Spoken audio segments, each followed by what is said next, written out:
పూరా లోకల్. మరి గతంలో ఉన్నటువంటి ప్రభుత్వాలలో పోల్చి చూస్తే మనకంటే ముందు అధికారం ఉన్నటువంటి 10 సంవత్సరాల యూపీఏ హయాంలో రోజు ఏ పేపర్ చూసినా ఏ టీవీ బ్రేకింగ్ న్యూస్ చూసినా కూడా 10 సంవత్సరాల యూపీఏ కాంగ్రెస్ పార్టీ హయాంలో ఏ రకంగా సోనియా గాంధీ నేతృత్వంలో మన్మోహన్ సింగ్ గారు ప్రధానమంత్రి ఉన్నప్పుడు ఏ రకంగా కుంభకోణాలు జరిగాయో, లక్షలాది కోట్ల ప్రజాధనాన్ని ఏ రకంగా దోపిడీ చేసిందో కాంగ్రెస్ పార్టీ మనకు తెలుసు.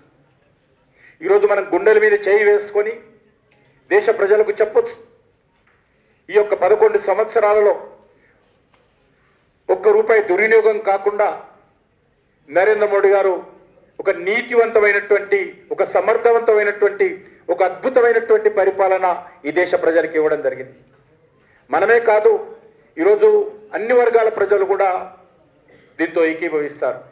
మనల్ని విమర్శిస్తున్నటువంటి రాజకీయ పార్టీలు కానీ సంస్థలు కానీ ఏవి కూడా మన ప్రభుత్వం అవినీతి ప్రభుత్వం అనేటువంటి లేదు.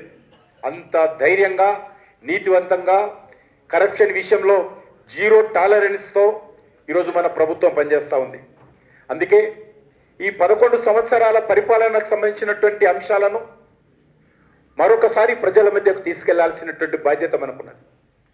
ఈ 11 సంవత్సరాల సుపరిపాలన, ఒక నీతివంతమైనటువంటి పాలన, పేదల సంక్షేమం కోసం పనిచేస్తున్నటువంటి పాలన, ఒక నీతివంతమైనటువంటి పాలనను ఏ రకంగా మనం ప్రజలకు అందిస్తున్నామో ఒక్కసారి గ్రామ స్థాయిలో ప్రతి ఇంటింటికి వెళ్ళి, ప్రతి గ్రామ పోలింగ్ బూత్ అధ్యక్షుడు ప్రతి ఇంటికి వెళ్ళి ఈ యొక్క కేంద్ర ప్రభుత్వ 11 సంవత్సరాల పాలనలో చేసినటువంటి అనేక కార్యక్రమాల విషయంలో ప్రజలకు తెలియజేయాల్సినటువంటి అవసరం ఉంది.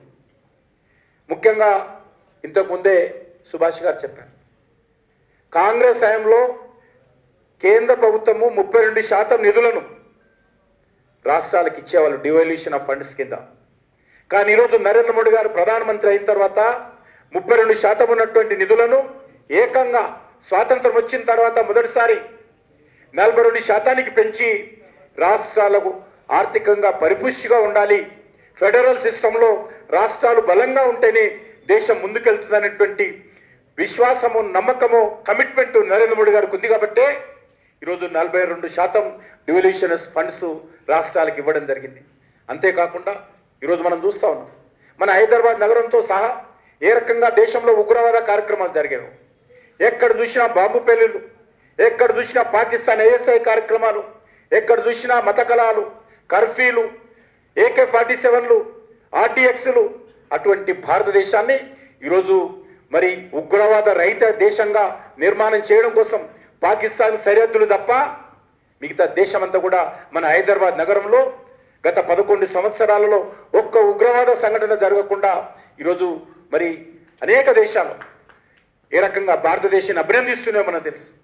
అనేక రాష్ట్రాలలో, అది లక్నో కావచ్చు, అలహాబాద్ కావచ్చు, ఢిల్లీ కావచ్చు, బాంబే కావచ్చు, బెంగళూరు కావచ్చు, కొచ్చిన్ కావచ్చు, కోయంబత్తూరు కావచ్చు, ఏ రకంగా ఉగ్రవాద కార్యక్రమాలు జరిగాయో.